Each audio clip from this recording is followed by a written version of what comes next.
A single incursion rewrote the balance of fear in 1462. An empire advanced with the certainty of arithmetic. More soldiers, more cannon, more coin, more momentum. Yet the sum did not hold. The march stalled against a prince who treated morale as a battlefield, reputation as a weapon, and night as favorable terrain. The confrontation is remembered for brutality, but its core was calculation. How to make the stronger force feel smaller than its shadow. How to turn discipline into disorder. How to force a reputation to explain its own retreat.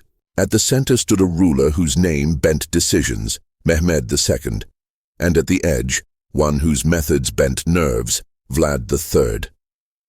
The story that follows is not spectacle for its own sake.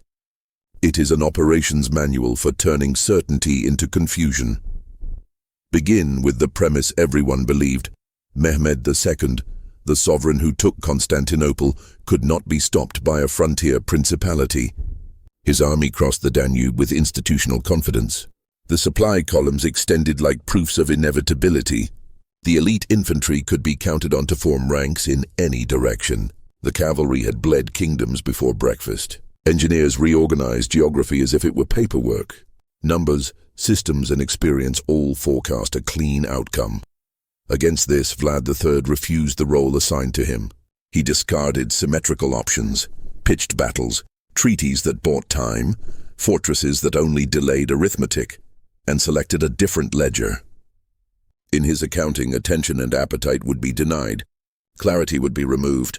The army's appetite for water, fodder, and sleep would be taxed at penalty rates. The officer corps would be forced to make rapid decisions in ambiguous conditions, and the rank and file would be invited to suspect sounds, shadows, and each other. The result was a campaign in which absence did more damage than presence. Empty fields replaced tribute. Evacuated villages replaced plunder. Where the empire expected performance, it found puzzles. Then, the centerpiece. A night attack designed like a theorem, each prior move a lemma proving the conditions for panic. The operation's purpose was not merely to kill, but to remove control, briefly, decisively, and in the most symbolic coordinates of the entire invasion. This is not a story about a miraculous blow. It is a study in sequence. Scarcity preceded stress. Stress introduced mistakes. Mistakes multiplied under darkness. Darkness protected the smaller force while multiplying the larger force's friendly fire risk. By dawn, the invader still possessed more men and material, yet less confidence, less cohesion, and less clarity about what success would cost next. The conclusion arrived not when bodies were counted, but when intentions shifted. Advance became survival, and survival became withdrawal.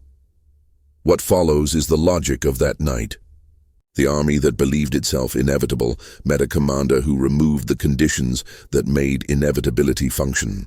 He did not outnumber the Ottomans. He outmaneuvered their certainty.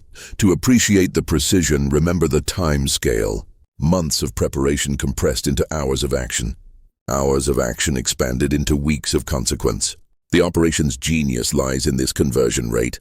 A scarce resource, elite riders and the commander's personal risk, was spent once to purchase a currency that inflates on its own.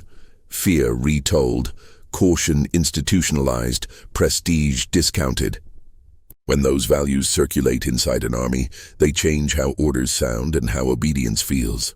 From that point forward, every mile toward the frontier carries an aftertaste of last night. Scale is not just a statistic. It is a feeling engineered by institutions. Mehmed II could produce that feeling on command. Orders summoned men from provinces that measured distance in languages. Couriers synchronized quotas. Coin moved along trusted corridors.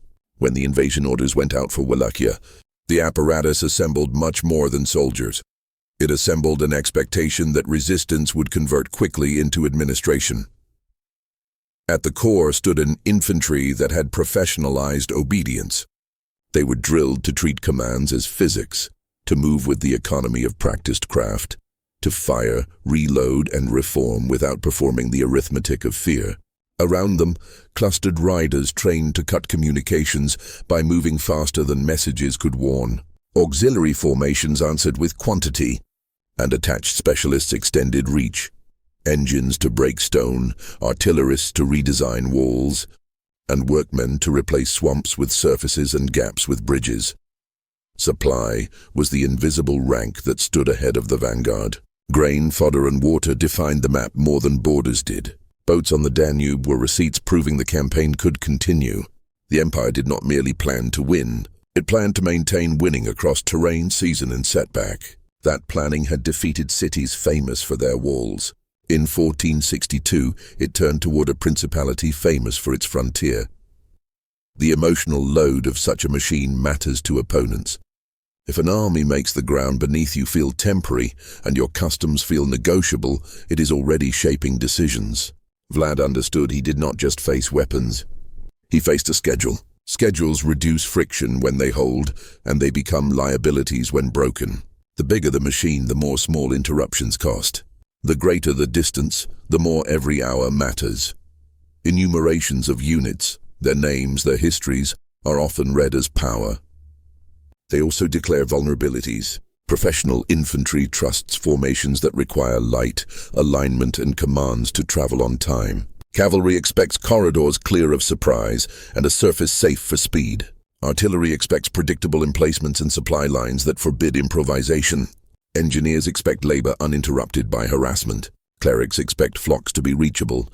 Officers expect messages to arrive at the right moments. And the rank and file expect that movement will be rewarded with plunder. Each expectation is an anchor. In darkness, anchors can be retied to panic. Vlad's problem then can be defined simply: how to make tomorrow illegible. He had neither the mass to meet the machine directly, nor the relief force to promise rescue after defeat. He had to interfere with the preconditions that let scale behave as scale. That means attacking distance, time, and certainty. Distance is stretched by moving the target. Time is fractured by forcing resets. Certainty is dissolved by denying observation and substituting rumor. Mehmed's army exemplified competence at speed and coordination. It also exemplified a psychological liability. When moving parts believe others will function, a small failure early gains interest as it travels through the system. A missing bridge is not just a missing bridge. It is a multiplication of delay, thirst, and worry. An untrustworthy well is not just a health risk. It is a committee meeting convened at every camp, asking whether the next well is also a trap. A rumor about night orders becomes an argument that runs like fire along canvas rows. This is why scale becomes heavy at night. The empire could carry extraordinary weight in daylight in order. In darkness, weight becomes inertia, and inertia becomes risk.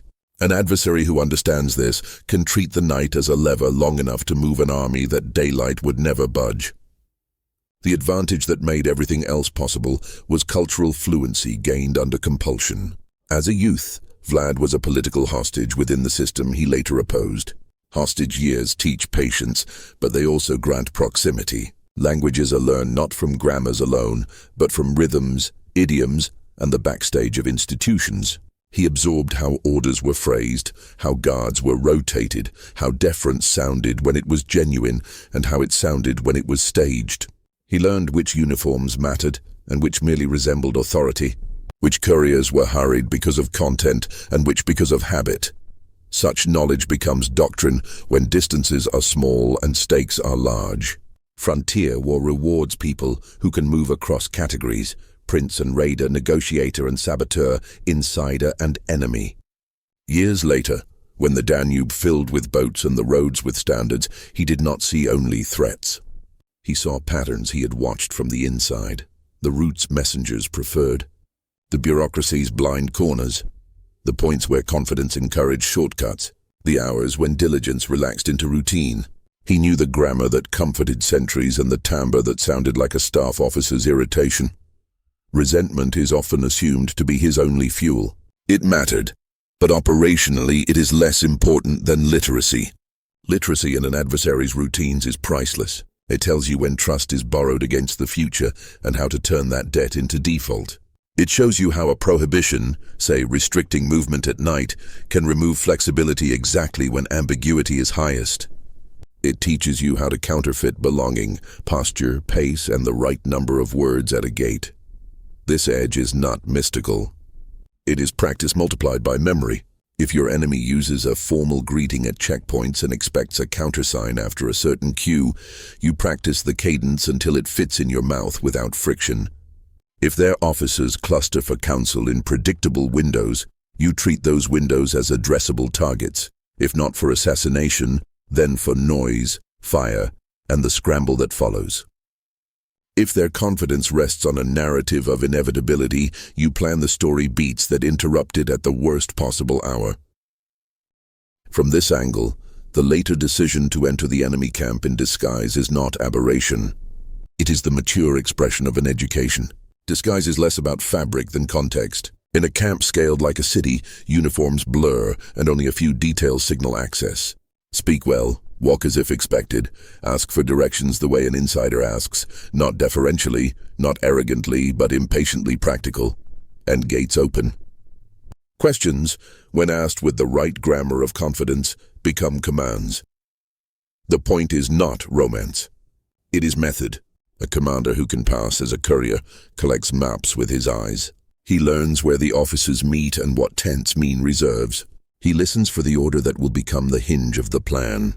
In this case, he learns the night restriction that will help turn thousands of tents into obstacles to their occupants. With that one fact, every prior decision, evacuations, arson, poisoned water, harassment, becomes prelude to a central page, confusion by design. The night becomes not merely a time of day, but a tactic. The first operational layer was scarcity applied with patience. Removing people from the path of the invasion seems passive. It is not. It withdraws labor from the enemy's foraging plan. It removes guides, informants, and the improvised markets armies rely on when plans meet weather. It denies simple morale comforts. A bought loaf, a drink negotiated with a farmer, a rumor traded with a herdsman. When an army finds doors barred by absence, it must spend its own supplies faster and trust its own schedule harder. Each day of empty countryside is a day the invader must pay retail for functioning. Water sits highest in this hierarchy. Wells made unreliable turn every march into a debate. Officers fear illness eroding readiness. Soldiers fear poison. Animals suffer first and amplify anxiety with their needs and noises. A commander can calculate rations.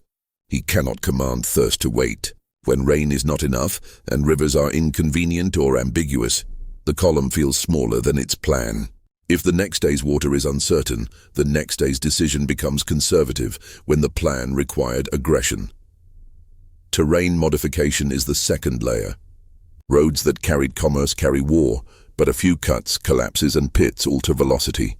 A horse that refuses a stretch of ground stops more than one rider. It stops messages, alters escort patterns, and keeps eyes and hands busy with caution. Bridges repaired in daylight become doubts at dusk. A detour that costs minutes in the morning costs decisiveness at midnight. The third layer is noise applied in sharp, confusing strokes. Raids against stragglers and supply detachments are not merely for loot or casualty numbers. They convert the map into question marks. If a column fears being stretched, officers keep it tight. Tight columns move slowly. If a guard detachment is attacked, the next guard detachment is larger. Larger guards are drawn from units that were supposed to fight later. Every adjustment purchases local safety with strategic time. Sleep erosion compounds all of this. If pickets expect contact, they stay alert. If they stay alert for nights without contact, alertness frays into irritability and error. A commander knows this and wants to be strict. Strictness is hard to enforce when the best men are the most exhausted. Punishments risk resentment. Indulgence risks surprise. Either way, the system pays. None of these actions are novel in isolation. Their novelty lies in orchestration. The sequence, empty, thirsty, delayed, harassed, sleepless, creates a surface primed for one kind of pressure. A sudden violation of the core, where command lives. If you can convert the camp, the place people believe is safe, into the most dangerous terrain of the campaign, you change the campaign's meaning. A victory on the perimeter feels procedural.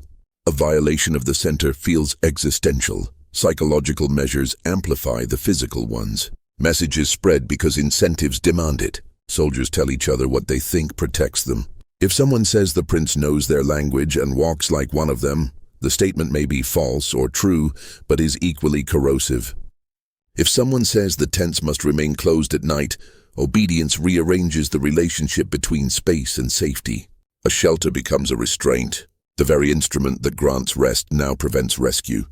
Food fits below water, but ahead of courage. Granaries burned in advance do not merely starve, they accuse. Men begin to ask why they are hungry in a land that is not supposed to fight back. Officers answer with doctrine, but doctrine cannot be eaten. And when rumors circulate that the food left behind might be tainted or trapped, even a discovered cache buys less relief than it should.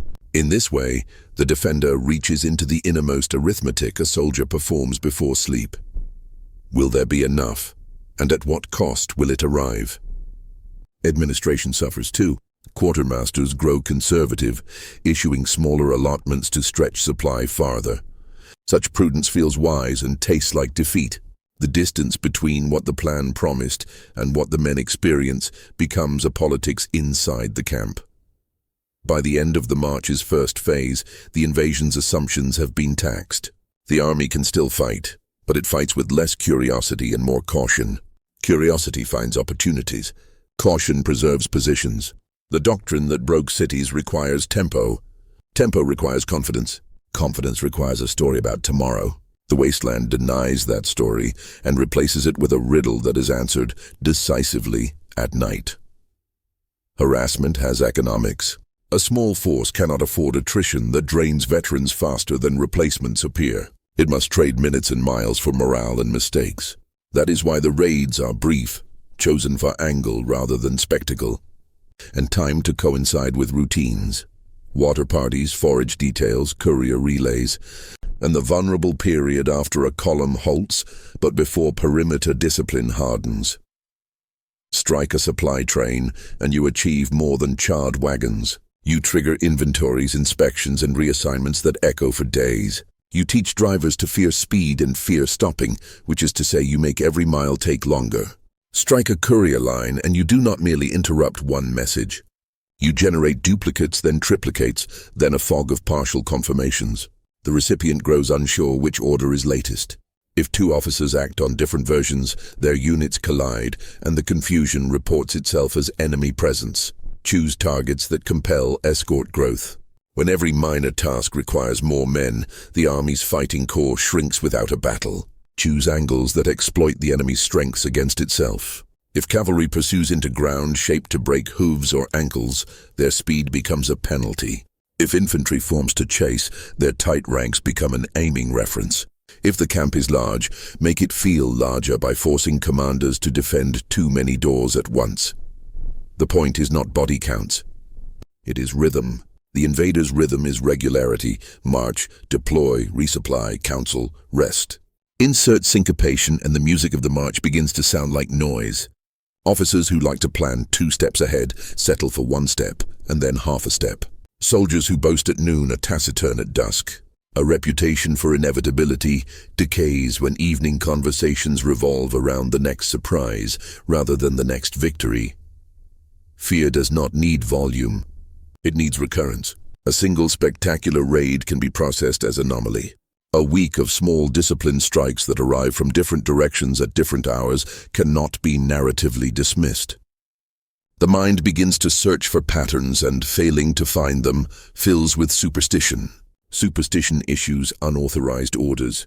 Do not drink from that well. Do not trust that path. Do not sleep deeply. Do not be the last to leave the fire. Do not be the first to investigate a noise.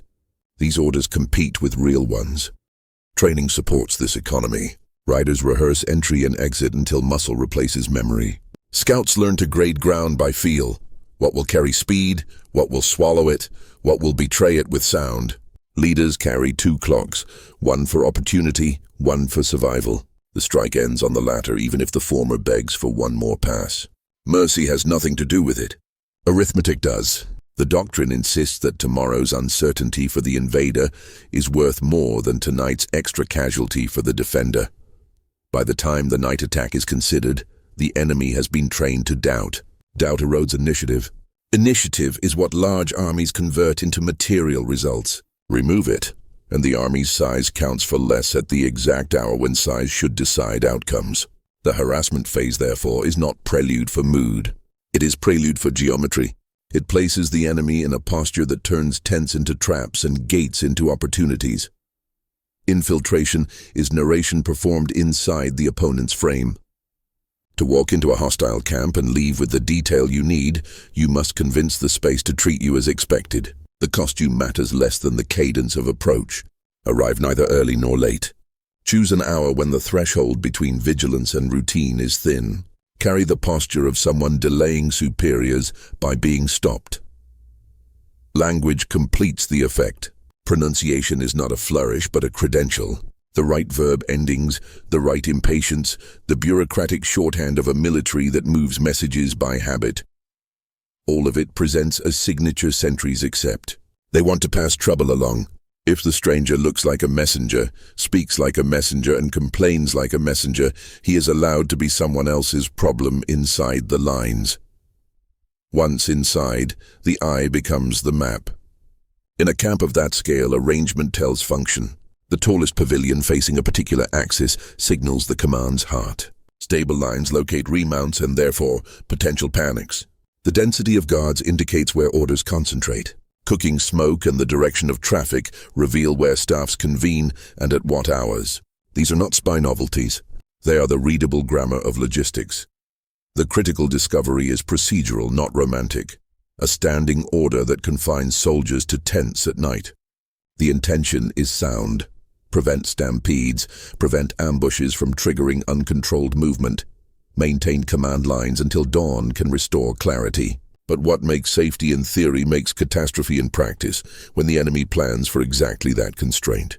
A closed tent is privacy at dusk and prison at midnight. Canvas that keeps dew off also keeps awareness in. The flap that saves warmth bars vision. Exfiltration repeats the entry, but with more urgency traded for the same appearance of belonging. Distance to friendly hills is now time until the attack must begin. Every minute gained here is a minute that can be spent arranging routes, assigning objectives, and reminding riders that silence wins the first 5 minutes more certainly than swordplay. The plan sketches itself along the memory of pavilions and paths, with marks where bright fires will make shadows deeper and where animals once startled will multiply chaos without additional effort.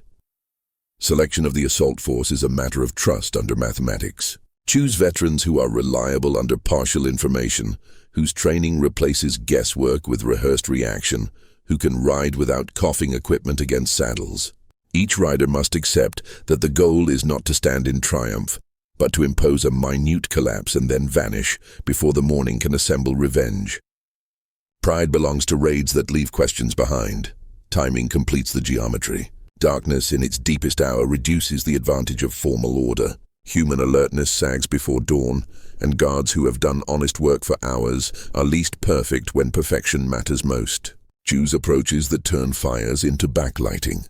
Choose a gate that customarily opens for late errands and supply corrections. At the threshold, speak like the problem you claim to solve. Once the gate gives, the plan separates into simultaneous pressures.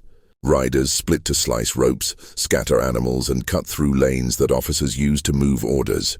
Noise is not the purpose but the instrument. It increases the probability of friendly mistakes. Tents collapse because lines are cut, and occupants spend the crucial first minute negotiating fabric instead of forming. Fires jump from knocked braziers into forage piles at the edges. Supply wagons turn from assets into obstacles. The drawing stroke aims toward the command's center. That thrust matters most symbolically. To threaten the sovereign's sleeping place is to redefine the night in memory for every soldier who survives to tell the story. If the commander lives, the story still circulates. Safety broke. The enemy stood where only the trusted should walk. Something that cannot happen did. If the commander dies, the story becomes succession, an entirely different campaign. The attack must be designed to win with either outcome. Contingency planning acknowledges the possibility of finding the pavilion empty. The purpose is still served if the guards panic, if command is delayed, if orders contradict, if reserve units form behind the wrong lanes, if couriers run the long way to avoid flames, if animals scream and the screaming grows louder than commands. The measure of success is the hour stolen from the army's future effectiveness. An army robbed of an hour at night pays days afterward. Retreat is part of design, not an afterthought. The same silence that served entry now serves exit. Routes chosen for angles in become routes chosen for angles out. Counting matters, not kills, but minutes. If you can buy 3 hours of paralysis at the cost of 300 heartbeats of your own, the exchange rate is campaign-altering. The hills receive the riders, and the camp that was supposed to be a fortress becomes a memory of compromised safety. From that memory, mourning will build caution, and caution will slow the next decision. The attack begins as a correction to assumptions. The Empire assumes that gates sort the world neatly. Outside is threat, inside is logistics. The riders aim first to vandalize that boundary. A few words spoken with the right impatience turn the barrier into an invitation. When wood swings aside, procedure swings with it. The camp's map is now the raiders' plan. Speed in a place designed for order has a special effect. Lanes that furloughs and supply carts use by day become avenues of acceleration for small units that know exactly where to turn. A tent town of tens of thousands has a logic. It is predictable like a city. Predictability is not safety when the opponent has studied it. The first riders target the halyards, lines and poles that make shelter stand. With a practiced slice, a roof becomes weight. The occupant inside hasn't been wounded yet, but he has been converted from fighter to untangler, and untangling consumes minutes that orders cannot buy back. Animals announce the second minute. War horses, pack mules, and camels are like instruments the army expects to play on command. Surprise detunes them. A single bolting string turns others to follow. Handlers who might have formed to receive orders run to calm mass on legs. In tight lanes, moving animals create jams that resemble broken dams. They stop couriers, blind lines of sight, and trap officers who need to be seen to be obeyed. It is by design. A camp that can move is a camp that can respond. A camp that cannot move is a camp that shouts. Fire plays the third minute. Not an inferno-targeted ignition. Forage stacks are dry in the season, and smoke thickens judgment. Light multiplies shadows, and raiders cut so that light is behind potential defenders, forcing them to choose between silhouette and blindness. The result is a paradoxical darkness made by too much light in the wrong directions. Where defenders guess, they guess badly. Where they strike the wrong shape. Orders degrade in the 4th and 5th minutes. Runners must find officers in a space whose lanes no longer exist. Flags and signals matter in daylight. At night, inside a maze of collapsing canvas, voice carries authority until voices are overwritten by panic. The standing order that no one leaves tents once sensible now becomes paralysis. 1,000 good soldiers obey and therefore fail to assemble. Those who disobey create noise without coordination and increase the chance that the closest moving figure is mistaken for an enemy. Friendly collisions are not a footnote. They are a lever.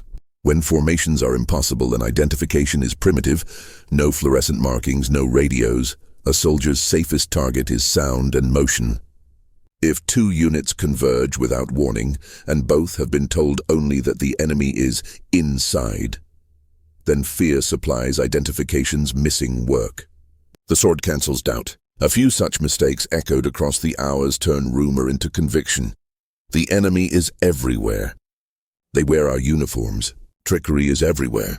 No one trusts the next order because the last order lost its footing. The thrust toward the pavilion is remembered because of what it means. Pavilions are not merely tents. They are moving capitals. To threaten one is to trespass upon the Empire's symbol of order. The guards there are the best available, chosen for steadiness and quick reaction. Yet they too live in the same night, breathe the same smoke, and endure the same fractures of command. If the pavilion evacuates early, evacuation has a cost. The strongest fighters remove themselves from the wider defense at the exact minute when others most need an example to follow. If it does not evacuate, the cost is obvious. Accounts disagree about positions in those minutes. What matters strategically is that the camp's concept of safety failed. A commander who carries a reputation for conquering cities suddenly depends on the dark, on split-second advisement from guards whose view is narrow, on the hope that the next path isn't blocked by a panicked train of animals or a tangled line of collapsed tents. Even when the pavilion is reached and found empty, the symbolism continues to work. If the center can vanish to save itself, then the center is mortal, and mortality must be budgeted for in every subsequent formation. Consider the duration, hours, not minutes. That longevity is the campaign's dividend. A minute of panic can be recalled later as an understandable lapse. 3 hours of uncertainty behaves like an education. It teaches the army what to expect from itself under exactly the conditions most favorable to the opponent. Darkness, surprise, compression of space, and time pressure. The lesson is not flattering. It imprints at a depth that later speeches cannot reach. The withdrawal is not anticlimax but punctuation. The raiders came to write a sentence in the invader's memory. That night is contested terrain. They do not overstay the argument. Having planted the message, they depart along prearranged cuts that the enemy has not yet had time to guard. Pursuit is half-hearted because officers fear ambush beyond the fires and because the camp still needs hands to untangle itself, count losses, and recompose command. Dawn approaches as revelation, an inventory of what order means after such a night. When the sun rises, the army still outnumbers its adversary by extraordinary ratios, but ratios do not march on their own. Someone must decide to advance with a memory of last night's facts, that the inside can be outside at a stranger's convenience, that tents can be traps, that animals can choose the worst time to behave like animals, that the commander is mortal and must be protected even if it means subtracting strength from the line at the hour of need. Those facts travel faster than couriers because each survivor becomes a channel, and channels multiply like rumors. Only now rumor is reality.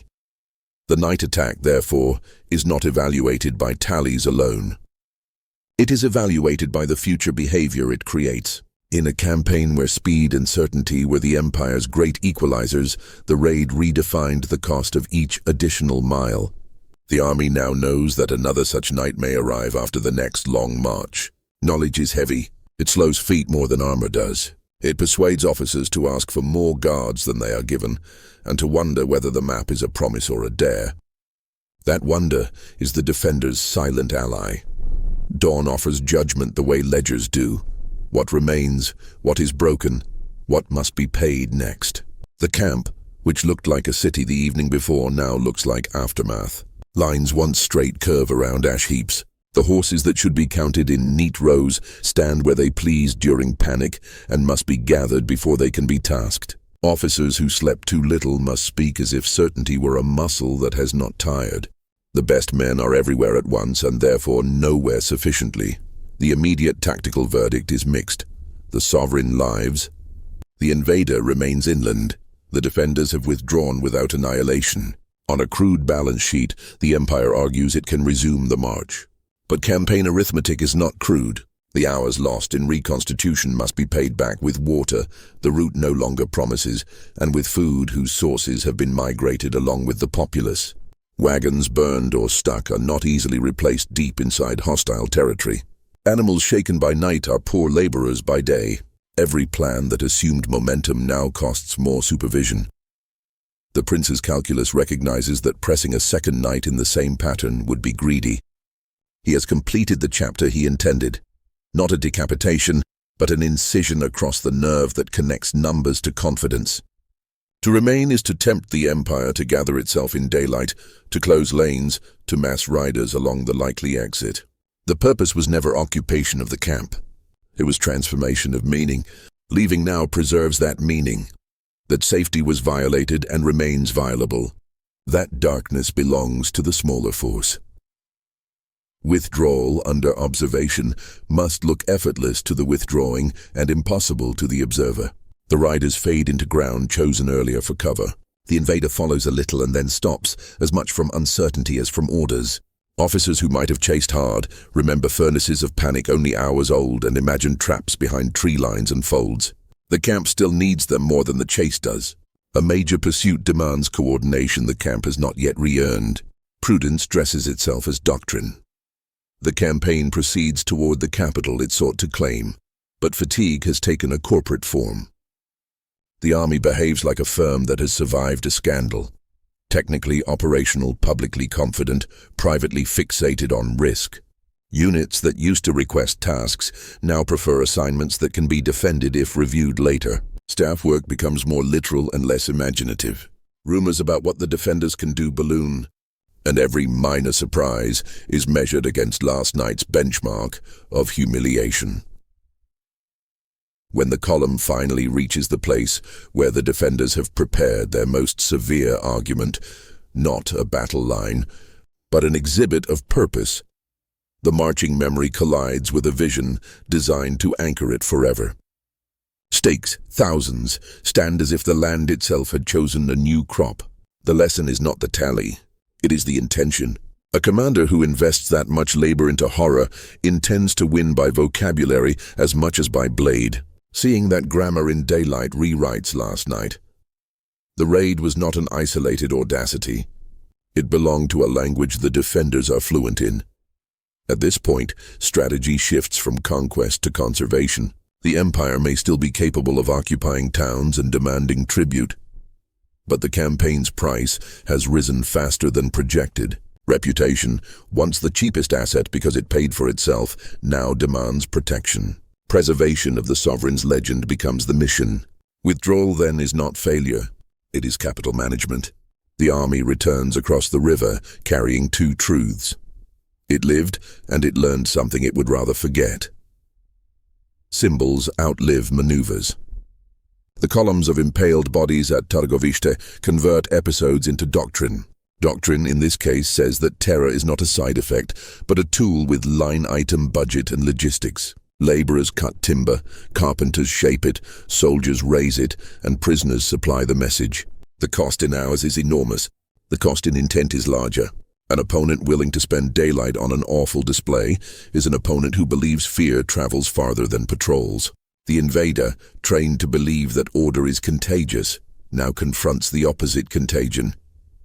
Observers in the sovereign circle see more than a macabre forest. They see a public relations disaster unfolding across provinces. The conqueror of a great city has been made to hesitate by a principality whose ruler writes in the alphabet of dread. Letters sent back to explain delay will be read by administrators who understand logistics, but do not understand why a small country should cost this much meaning. The math breaks at the point where continuation promises only further demonstrations of a language the empire does not speak. To soldiers, the sight clarifies what the night only suggested. The enemy has an ideology of intimidation, complete with sculptures of consequence. If captured, the soldier's imagination now has a template for what happens. And imagination, once given shapes, works harder than fact. Officers can instruct courage, but images bypass instruction. A column that has already learned to doubt at night now learns to visualize defeat in daylight. The combination is corrosive. The prince's objective in arranging such a sight is not only to horrify, it is to advertise governance. Governance here means the ability to make large numbers of people act in concert toward an ugly task without mutiny. It signals internal control. He can order, and it will be done, not just in battle heat but with after-battle patience. To an empire measuring clients for suitability, this is a paradox. The very brutality that offends also proves that removing him will not be simple. Replace him, and the replacement must prove a different kind of order under the same pressure. Strategically, the Forest of Stakes performs what the night attack initiated. It replaces the invader's confidence with a story the invader must now manage at home. Commanders prefer to march with clean reports. Clean reports are not available. Either the writing softens the reality, which risks later exposure, or it tells the truth and risks demoralization. The safest bureaucratic choice is to abbreviate the campaign. Withdrawal becomes administratively elegant. From the defender's perspective, the horror forest is insurance. If the invader were tempted to argue that the night raid was a lucky intrusion, the exhibit denies the argument. Luck does not produce thousands of coordinated poles in the earth. Luck does not bind time, logistics, carpentry, and command into a single message legible from horseback. The message says, there will be a cost for each mile, and even if you do not meet us in formation, you will meet our intention everywhere. One can object to the ethics and still acknowledge the military grammar. Terror can be countered by steely doctrine, by spreading out risks, by decentralizing command, by learning to fight at night without panic. But such adaptations require time and training, and time is what the campaign no longer offers. The empire can renovate itself for future wars, but it cannot retrofit confidence instantly in this one. The march back across the river is therefore not just physical movement. It is an intermission forced by psychology. By reframing the center of gravity from walls to will, the defender won without meeting the invader where the invader was strongest. The lesson is not that cruelty is necessary, but that psychology is central, and that the choice of instrument, scarcity, stealth, shock, symbol must be made according to what the enemy's system cannot absorb at speed. In 1462, the system could absorb losses and distances.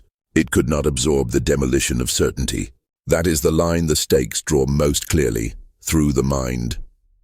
Command literature will later report the episode in passive voice, but soldiers speak in images.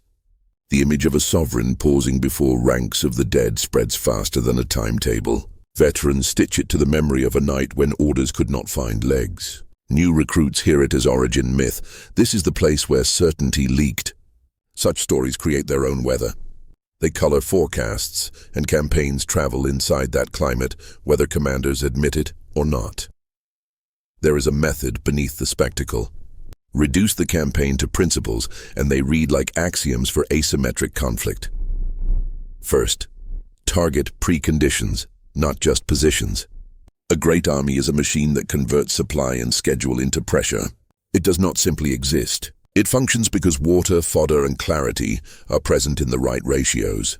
Remove one element, reliability of wells, predictability of paths, clarity of orders at night, and the pressure declines without a duel. The defender who cannot break the spear can evaporate the hand that aims it. Second, replace enemy choices with dilemmas. If tents remain closed, coordination dies. If they open, panic spreads. If cavalry pursues into prepared ground, hooves fail. If they hold, harassment continues. If the command stays to project courage, it risks decapitation. If it moves to ensure survival, it subtracts strength where the line most wants it. Dilemmas keep superiority busy paying for itself. Third, organize absence as an asset. Evacuated villages convert the invader's habits, purchasing, requisitioning, bargaining, into chores it must perform for itself. Missing bridges and obstructions mean time is spent rebuilding the same corridor again and again. Missing rumors force commanders to operate without the quiet market of information that usually softens ignorance. An empty landscape is not void. It is a field curated to waste the invader's best qualities. Fourth, use reconnaissance to design decisive minutes. Intelligence is not a library. It is an angle. Knowing the camp's grammar, the night orders, and the locations that concentrate authority transforms a raid from bravado into strategy. Without that knowledge, a night attack is a riot. With it, the attack behaves like a proof. Satisfy conditions A, B, and C, and the conclusion, confusion so dense that friendly force fights friendly force, arrives. Fifth, engineer memory. Victories that live only as numbers fade. Victories that live as stories compound. By violating the camp's sanctum, and by building an infamous exhibit, the defender writes two narratives that the enemy must retell to itself. The retelling does the work long after the riders have disappeared. Sixth, exit on your terms. Many good plans fail in their final act because success tastes like permission to ask for more. The 1462 raid succeeds because it refuses greed. It takes hours, not a day. It chooses a lane out while the enemy is still reorganizing. It values the next week's operational reality above the next minute's additional damage. The point was to change the invader's tempo and intention, not to prove daring for its own sake. Seventh, translate tactics into policy. Psychological warfare is not improvisation attached to cruelty. It is policy that allocates scarce resources toward the leverage points that matter. In later times, the same logic appears under other names: denial operations, information operations, disruption of command and control, anti-access by environmental manipulation. The vocabulary evolves. The principle does not. Choose battles that ruin the enemy's coordination more than they cost your own. 8th, understand the limits. Fear is a powerful solvent, but overuse invites counter-adaptation and moral injury to one's own ranks. A commander who leads with terror must police its direction or dissolve his own discipline. The lesson to modern readers is neither to idolize nor to sanitize. It is to see clearly where psychology sits in the chain of causes that lead to retreat or victory. Finally, keep the thesis visible. In 1462, the thesis is that an army can be defeated in its mind before it is defeated on a field. The steps serve that thesis. Create thirst, multiply noise, steal sleep, convert tents into obstacles, threaten the symbol at the center, and leave before the empire can reframe what happened. When the invader chooses retreat, it is not because it ran out of bodies. It is because it ran out of belief that enough bodies could purchase certainty at a price acceptable to prestige. These axioms do not celebrate brutality. They illuminate leverage. Asymmetric success requires a commander to see the enemy's machine as a set of expectations, and to write against those expectations with economy. Vlad's campaign demonstrates how a smaller polity can spend will, terrain, and information to bankrupt a larger force's imagination. For creators who tell this story, emphasize sequence over spectacle. The temptation is to dwell on trophies and gore. The persuasive power lies in the architecture of decisions. Show how each act, emptying the land, tainting the wells, opening cuts in schedules, rehearsing riders for silence, infiltrating for rules, choosing the hour, stacked into a structure that bent a reputation. The empire left not because it was fragile, but because the cost of continuing now included paying full price for nights no longer safe. The legacy reaches beyond the century. Whenever forces face an opponent that cannot win set-piece battles, but can win the argument about momentum, this campaign is relevant. The essential warning to large organizations is simple. Size is not a shield against designed uncertainty. The essential counsel to small ones is equally simple. Certainty is a resource you can steal. Thus, the night attack is more than an episode in Balkan warfare. It is a syllabus for power under constraint. It demonstrates that the shortest road between weakness and survival runs through the mind of the stronger adversary, and that the road is paved with preparation rather than miracles.